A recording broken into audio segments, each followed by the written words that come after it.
Nah, agama itu seperti itu yang disebut di surat Yasin misalnya Allah itu siapa? Biyadihi malakutu kulli, yang dalam kendalinya itu semuanya di alam raya ini. Sehingga di kehidupan nyata juga sama. Ada orang yang nekuni ilmu ekonomi tapi miskinnya Masya Allah. Ada yang gobloknya Masya Allah tapi kaya.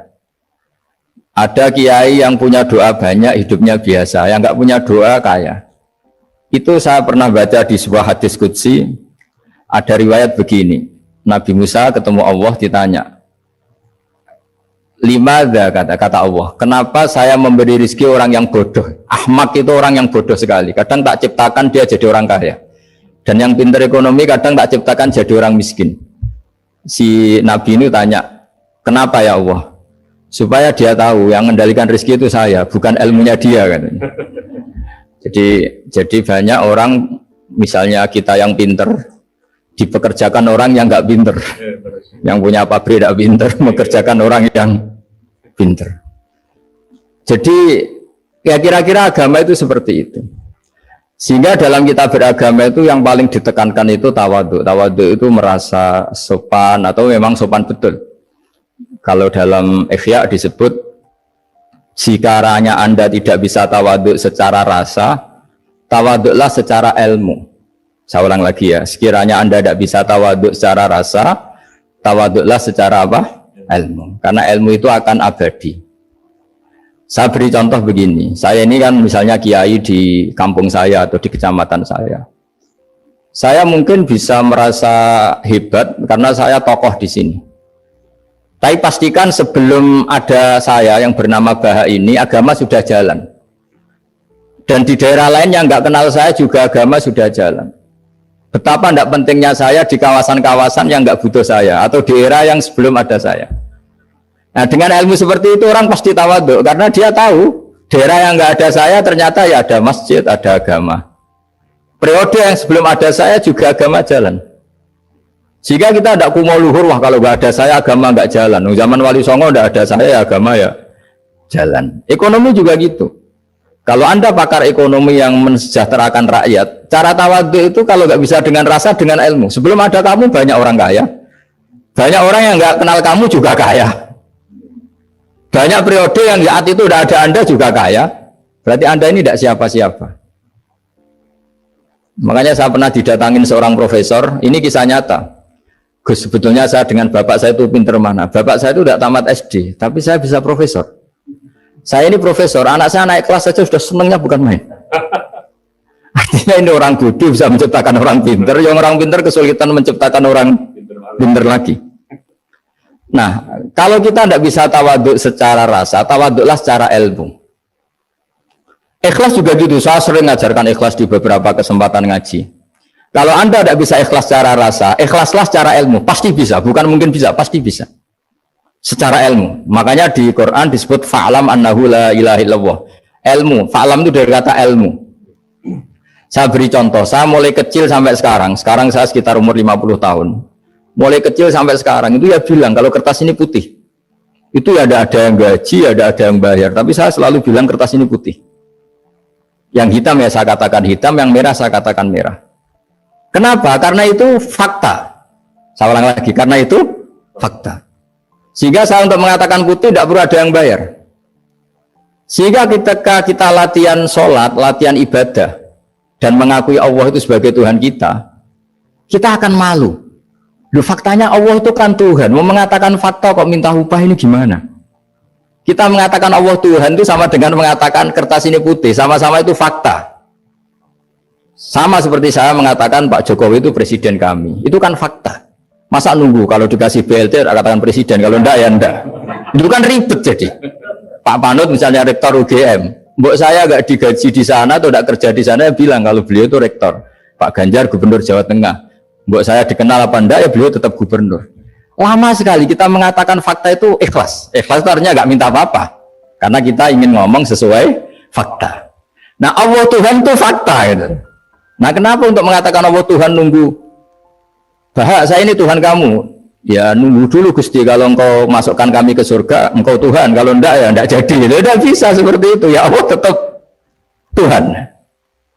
Nah, kalau Anda tidak bisa ikhlas secara rasa, ikhlaslah secara ilmu. Ilmu ya tadi kita akan selalu bilang yang putih, putih, yang hitam, hitam. Makanya ini pentingnya ilmu. Tawaduk juga gitu. Kalau Anda ditakdir orang yang GR, yang gede rumongso, ditakdir orang yang kumo luhur, secara rasa bisa dilawan secara ilmu. Ada periode di mana sebelum ada kita, yang kaya ya banyak, yang dapat hidayat ya banyak, yang terpelajar ya banyak. Ada daerah yang nggak kenal kita, nyatanya pendidikan di situ jalan, sistem sosial baik. Betapa tidak pentingnya kita. Nah, ini nanti memaksa kita atau melatih kita untuk tawaduk. Nah, dari hikmah ilmu itu kemudian kita minta maaf sama orang lain itu mudah. Karena kita sadar bahwa adanya kita ini problem. Saya sering digojlok orang-orang kaya. Orang-orang kaya itu ya kadang agak kurang ajar tapi nggak bisa dibantah. Begini, pernah tanya saya gini, Gus, saya ini punya mobil mahal, harganya 2 miliar. Kayaknya yang berhak pakai jalan raya saya kan. Kok bisa? Bayarnya pajak saya mahal. Sehingga kayaknya paling pantas saya. Yang naik ontel itu kan nggak bayar pajak, harusnya nggak boleh pakai jalan gitu. Terus saya bilang, mbah-mbahnya yang naik ontel itu pejuang, bapak kamu enggak, kamu nggak warisnya. Artinya ada teori dalam kitab hikam itu kitab tasawuf dalam pesantren, itu kebaikan saja di soal. Misalnya begini, kita ini bangga sebagai urip yang tertib, hidup yang tertib di kantor, di tempat-tempat pekerjaan. Tapi kalau itu semua terjadi, kalau ada kecelakaan di jalan itu nggak ada yang nolong langsung. SAR paling efektif, tim penolong paling efektif ya orang-orang nganggur itu. Orang-orang yang di jalan-jalan di perapatan itu kalau ada kecelakaan langsung nolong. Itu nanti ambulan itu yang kedua, ketiga, yang nolong pertama ya orang-orang yang nganggur-nganggur di jalan itu. Ada orang tersesat nolong. Maka ketika seorang sahabat tanya, ya Rasulullah, kalau engkau melarang kita jagongan di jalan, itu kita tidak bisa. Jadi kata Nabi, ya silahkan saja, tapi addu haqqat thoriq, hak kamu di jalan itu datangkan. Apa itu? Ya kamu bisa amar ma'ruf nahi mungkar. Coba kalau di terminal, di tempat publik banyak orang yang soleh, itu nanti copet ya sungkan. Yang mau jambret ya sungkan, karena yang di situ orang-orang soleh. Nanti yang nggak sholat juga sungkan, karena yang di situ banyak yang sholat. Jadi kenyamanan orang pergi jauh di tempat-tempat sepi itu ya barokahnya orang-orang nganggur terus ngaji, wah nengkono masih rame, ada orang yang di perapatan, di pertigaan.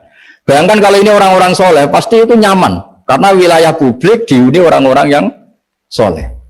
Tapi orang pasti bilang itu nggak tertib. Kita inginnya hidup ya tertib di kantor atau yang suka di masjid, di masjid. Tapi kalau itu terjadi, itu nggak ada tim SAR gratis yang setiap saat kalau ada orang kecelakaan nolong. Makanya dalam makalah hikam itu paling masyhur diantaranya itu, manusia itu siapa?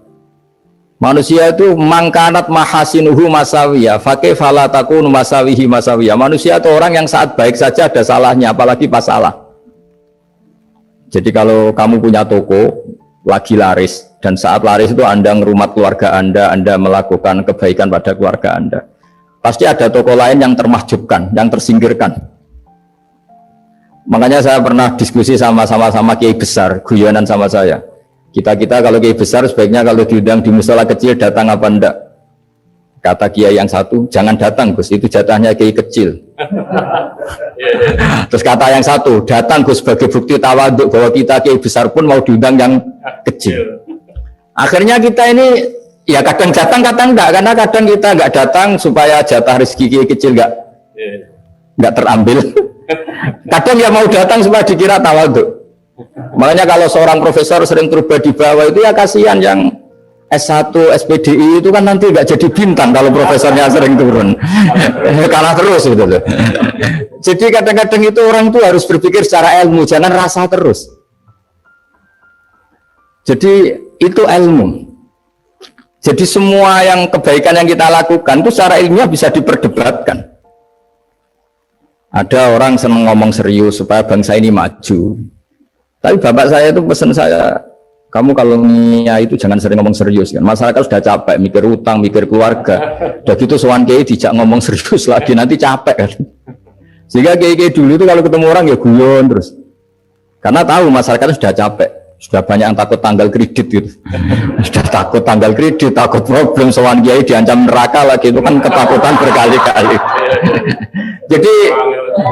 jadi makanya ini kan kebaikan itu dievaluasi, karena kita tidak nabi, tidak wali. Jadi kalau kata hikam itu, apa yang Anda kira baik itu ada masalah, apalagi sedang masalah.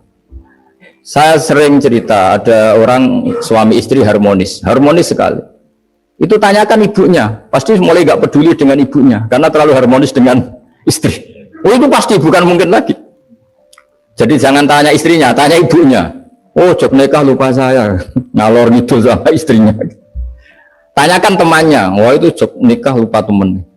Tapi yang baik sama teman, tanyakan istrinya, jatah belanja untuk ngopi. Ya begitu terus.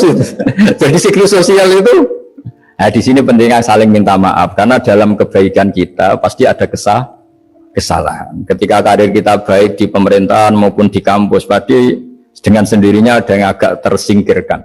Meskipun itu sudah hukum alam, tapi apapun itu kita harus minta maaf.